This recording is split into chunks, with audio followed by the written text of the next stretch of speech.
Hello दोस्तों, मेरा नाम मीनाक्षी है। मैं भी 22 साल की हूँ और हमारे गांव में रहती हूँ, जहाँ सब कुछ इतना सादा और देसी है कि लगता है जैसे समय ठहर सा गया हो।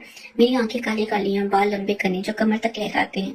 मेरा फिगर अरे वो तो ऐसा है कि जब मैं चलती हूँ तो हवा भी थोड़ी सी ठहर जाती है। मैं थोड़ी शरारती हूँ लेकिन दिल से बहुत सीधी। मेरी कमर पतली है और जब मैं साड़ी पहनती हूँ तो वो ऐसे लिपटती है जैसे कोई रात छुपा रही हो। हाँ, मैं जानती हूँ कि लड़के मुझे देखकर क्या सोचते हैं, लेकिन मैं तो बस अपनी जिंदगी जी रही हूँ। आज मैं तुम्हें अपनी कहानी सुनाने वाली हूँ जो मेरी जिंदगी की सच्ची घटना है। ये कहानी थोड़ी लंबी है लेकिन सुनो तो सही, शायद तुम्हें मजा आए। शुरू से बताती हूँ बिना कुछ छुपाए। तो बात इस दिन की है जब मैं अपने घर के आंगन में बैठी थी। हमारे घर में सब कुछ देसी स्टाइल है, मिट्टी का चूल्हा, लकड़ी की चारपाई और वो पुरानी अलमारी जिसमें मम्मी अपनी साड़ियाँ रखती हैं। मैं इस दिन सुबह से उठी थी क्योंकि पापा ने कहा था कि आज खेत में जाना है, कुछ नई फसल की देखभाल करनी है। लेकिन वो फसल ऐसी थी जो हमारे गांव में कोई नहीं उगाता, एक तरह की जड़ी बूटी जो दवाई बनाती है, लेकिन इसकी खुशबू इतनी तेज होती है कि सर चकरा जाता है। मैंने अपनी नीली साड़ी पहनी जो थोड़ी टाइट थी क्योंकि पुरानी हो गई थी। जैसे ही मैं बाहर निकली हवा चल रही थी और मेरी साड़ी का पल्लू थोड़ा सरक गया। मैंने इसे ठीक किया लेकिन मन में सोचा कि अगर कोई देख ले तो क्या सोचेगा। खैर, मैं खेत की ओर चली और रास्ते में हमारे पड़ोसी चाचा जी मिले। वो हमेशा मुस्कुराते रहते हैं। बेटी, आज कहाँ जा रही हो? इन्होंने पूछा। मैंने कहा, चाचा, खेत में पापा ने बुलाया है। वो हंसे और बोले, चाचा, वो वाली फसल सावधान रहना, इसकी पत्तियां छूने से हाथ गर्म हो जाते हैं। मैंने सोचा, गर्म हो जाते हैं मतलब क्या? लेकिन मैं चुप रही क्योंकि देसी गांव में ऐसी बातें होती रहती हैं। खेत पहुंचकर मैंने देखा पापा वहां पहले से थे। वे जड़ी बूटी की देखभाल कर रहे थे। आजा बेटी, इन्होंने कहा, देख ये पौधे कैसे बड़े हो रहे हैं। इन्हें पानी देना है लेकिन सावधानी से क्योंकि इनकी जड़ें बहुत नाजुक हैं। अगर ज्यादा दबाव पड़ा तो टूट सकती हैं। मैंने पानी की बाल्टी उठाई और धीरे धीरे पानी डालना शुरू किया। पानी की धार ऐसी थी कि वो पौधों पर गिरती और छटक कर मेरे पैरों पर आ जाती। मेरे पैर गीले हो गए, साड़ी का निचला हिस्सा थोड़ा चिपक गया। मैं सोच रही थी कि अगर कोई लड़का यहाँ होता तो क्या सोचता, लेकिन वहां तो सिर्फ पापा थे और वो मुझे सिखा रहे थे, बेटी इन पौधों को छू कर देख। पापा बोले, देख कितनी मुलायम है पत्तियां, लेकिन ज्यादा मत दबाना वरना रस निकल आएगा। मैंने छुआ और सच में पत्तियां इतनी नरम थी कि लगता था जैसे कोई गुदगुदा रहा हो। मन में एक अजीब सा एहसास हुआ लेकिन मैंने खुद को संभाला। पापा ने कहा, ये जड़ी बूटी दवाई बनाती है जो लोगों की थकान दूर करती है, रात को नींद अच्छी आती है। मैंने हाँ में सर हिलाया लेकिन सोचा कि थकान दूर करने वाली मतलब रात की थकान। काम करते करते दोपहर हो गई। पापा ने कहा, बेटी अब घर चल, मम्मी ने खाना बनाया होगा। हम घर लौटे। घर पहुंचकर मैंने देखा कि मम्मी रसोई में थी। वो एक नई रेसिपी ट्राई कर रही थी, एक तरह की सब्जी जो हमारे गाँव में गरम मसाला कहते हैं। बेटी आजा मदद कर, मम्मी बोली। मैं रसोई में गई। वहाँ गर्मी थी क्योंकि चूल्हा जल रहा था। मैंने सब्जी काटनी शुरू की। वो सब्जी लंबी लंबी थी और काटते वक्त हाथ फिसल जाते थे। मम्मी ने कहा, धीरे से काट बेटी, ये सब्जी बहुत रसीली है, अगर ज्यादा दबाए तो रस निकल आएगा। फिर वही बात में हंस पड़ी लेकिन चुप रही। हमने खाना बनाया, पूरे परिवार ने साथ बैठकर खाया। भाई भी था, वो कॉलेज जाता था। दीदी, आज खेत में क्या किया? इसने पूछा। मैंने बताया, वो जड़ी बूटी वाली फसल। वो हंसा। और वो वाली सुना है, इसकी पत्तियां छूने से बॉडी में एनर्जी आ जाती है। मैंने सोचा एनर्जी मतलब क्या है, लेकिन मैंने टॉपिक चेंज कर दिया। देसी घरों में ऐसी बातें चलती रहती हैं लेकिन कभी सीधे नहीं कहते। शाम हुई तो मैं अपने कमरे में गई। कमरा छोटा सा है लेकिन मेरा अपना है। मैंने आईने के सामने खड़े होकर खुद को देखा। साड़ी अभी भी थोड़ी गीली थी। खेत के पानी से मैंने इसे उतार कर बदल लिया। नई कुर्ती पहनी जो थोड़ी टाइट थी। मन में सोचा कि अगर कोई दोस्त आ जाए तो क्या कहेगा, लेकिन कोई नहीं आया। रात को डिनर के बाद सब सो गए लेकिन मुझे नींद नहीं आ रही थी। मैं बाहर आंगन में बैठ गई। चांद निकला था और हवा ठंडी थी। अचानक पुरजोर आवाज आई। हमारे चाचा जी का बेटा राहुल, वो 25 साल का था, गांव में ही काम करता था। सोनाक्षी, क्या कर रही हो अभी? इसने बाड़े से पूछा। मैं चौंक गई लेकिन बोली, बस नींद आ रही है। बोला, मुझे भी चल, थोड़ी बातें करें। मैंने हाँ कहा क्योंकि देसी गांव में पड़ोसी ऐसी ही बात करते हैं। हम बाड़े के पास खड़े होकर बात करने लगे। बोला, आज खेत में देखा था तुझे, वो फसल अच्छी लग रही थी। मैंने कहा, हाँ, लेकिन काम थकाने वाला है। वो सा थकान मैं जानता हूँ, एक तरीका थकान दूर करने का। वो जड़ी बूटी की चाय पी। मैंने सोचा चाय, लेकिन इसकी आंखों में कुछ और था।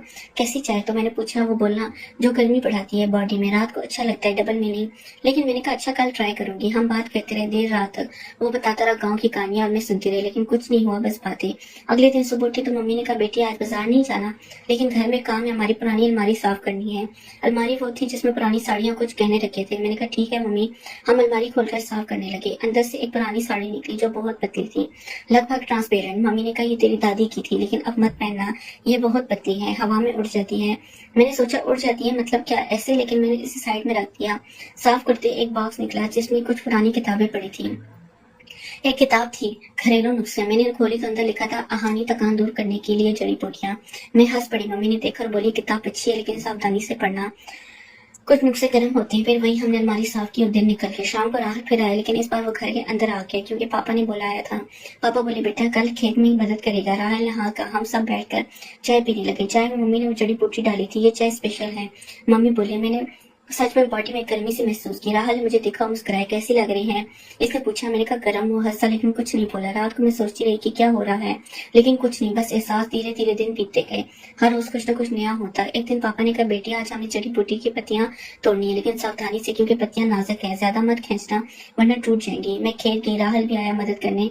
हम पत्तियां तोड़ने लगे। इसकी उंगलियां कभी कभी मेरी उंगलियों से छू जाती।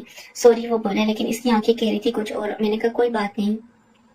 पत्तियां तोड़ते वक्त रस निकल आया, एक पौधे से देख रस निकल गया। मैंने कहा, वो बोला हाँ कभी कभी ज्यादा दबाव से निकल जाते हैं, लेकिन हमने काम खत्म किया और घर लौटे। घर में मम्मी ने इन पत्तियों से दवाई बनाई। ये दवाई लोग की बेचेंगे पापा बोले, लेकिन पहले टेस्ट करो। मैंने थोड़ी सी ली और बॉडी में एक सनसनाहट हुई।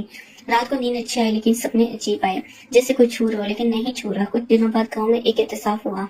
वो एहतिसाब हमारे गाँव का स्पेशल था, जड़ी एहतिसाब। इसमें सब लोग जड़ी बूटियां बांटते हैं और एक रस्म होती है जहाँ लड़कियां पौधों को सजाती हैं। मैंने अपनी सबसे अच्छी साड़ी पहनी जो लाल थी और चमकदार। एहतिसाब में राहुल मिला, वाह सनाशी आज तो कमाल लग रही हो, इसने कहा। मैंने शर्मा कर कहा धन्यवाद। हम पौधों को सजाने लगे। सजाते वक्त मेरी साड़ी का पल्लू सरक गया। थोड़ा राहुल ने देखा लेकिन कुछ नहीं कहा। वो बोला ये पौधे सजाने से अच्छी खुशबू आती है, बॉडी में घुस जाती है। मैंने हाँ कहा। एहतिसाब में डांस हुआ, लेकिन देसी स्टाइल, कोई जोरदार नहीं, बस हल्का सा। राहुल ने मेरा हाथ पकड़ा। डांस में इसका हाथ गर्म था। तेरा हाथ कितना नरम है, इसने कहा। अरे मैंने हाथ छुड़ा लिया लेकिन मुस्कुराई। एहतिसाब खत्म हुआ और हम घर लौटे। रात में सोच रही कि क्या राहुल कुछ सोच रहा है, लेकिन अगले दिन वो समा नहीं था। समय बीतता गया, मैं जड़ी बूटी के बिजनेस में मदद करने लगी। पापा ने कहा बेटी तो बड़ी हो गई, बिजनेस संभाल। मैंने हाँ कहा। राहुल भी मदद करता, हम साथ में पौधों की देखभाल करते। हर दिन कुछ न कुछ होता, कभी रस निकलता, कभी पत्तियां छूटती, कभी खुशबू से सर चकराता, लेकिन कभी कुछ आगे नहीं बढ़ा। एक दिन हम खेत में थे, अचानक एक पौधा गिर गया। राहुल ने उसे उठाया और उसका रस उसके हाथ पर लग गया। उफ गर्म लग रहा है, इसने कहा। मैंने अपना रुमाल दिया, लगा ले। मैं बोला तेरा रुमाल खुशबू तेरी। इसमें मैं शर्मा गई, लेकिन फिर काम में लग गए। देसी जिंदगी ऐसी है, छोटी छोटी बातें लेकिन दिल को छूती। धीरे धीरे मैंने नोटिस किया राहुल की नजरें बदल रही हैं। वो ज्यादा बात करता, ज्यादा मुस्कुराता। एक शाम हम आंगन में बैठे थे, पापा और मम्मी अंदर थे। राहुल बोला सोनाक्षी तुझे पता है जड़ी बूटी क्या करती है? मैंने कहा थकान दूर। वो बोला नहीं, वो प्यार बढ़ाती है, बॉडी में फीलिंग लाती है। मैं चाहूंगी क्या मतलब? वो करीब आया लेकिन मैंने रोक दिया। राहुल ये क्या? बोला कुछ नहीं, बस कह रहा था। बोला नहीं कि कुछ होने वाला। सस्पेंस बढ़ रहा था। अगले दिन वो फिर आया, इस बार गिफ्ट लेकर, एक नई साड़ी। ये तेरे लिए, इसने कहा। साड़ी पतली थी, सिल्क की। मैंने कहा क्यों? वो बोला बस तुझे सूट करेगी, पहन कर दे। मैंने कमरे में जाकर पहनी, बाहर आकर दिखाया कैसी लग रही हूँ। वो बोला बहुत, हाथ मतलब सुंदर, डबल मिली। लेकिन मैंने धन्यवाद कहा, लेकिन धीरे से मैंने सोचना शुरू किया कि ये सब क्या है। मैं थोड़ी कंफ्यूज थी। एक दिन मैंने मम्मी से बात की, मम्मी राहुल अजीब व्यवहार कर रहे हैं। मम्मी हंस बैठी, वो तुझे पसंद करते, लेकिन तू क्या सोचती है? मैंने कहा पता नहीं। मम्मी बोली देखी गाँव में प्यार ऐसे ही होता है, जड़ी बूटियों की तरह धीरे धीरे बढ़ता है, लेकिन सावधान रहना, ज्यादा गर्मी मत होने देना। मैं समझ गई, लेकिन राहुल के साथ बातें जारी रही। हम खेत जाते, पौधे से जाते, चाय पीते। हर बार वो करीब आने की कोशिश करता, लेकिन मैं रोक देती। सस्पेंस बना रहा, लगता था कुछ होगा लेकिन नहीं होता। कुछ महीने बाद गाँव में एक बड़ा बदलाव आया। वो जड़ी बूटी का बिजनेस बड़ा हो गया। पापा ने कहा बेटी अब तो ये संभाल, मैं बड़ा हो रहा हूँ।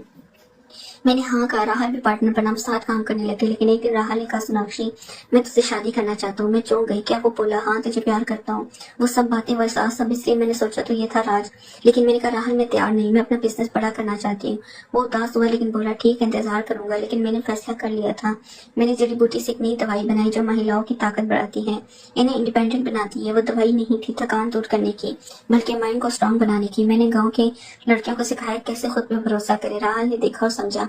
वो बोले सोनाक्षी में गलत था, तू सही है, ये कहानी प्यार की नहीं सक्सेसफुल की है। मैंने हाँ कहा। हम दोस्त हैं, बिजनेस चलाते हैं। अंत में राहुल भी मान लिया कि सबसे अच्छी कहानी है।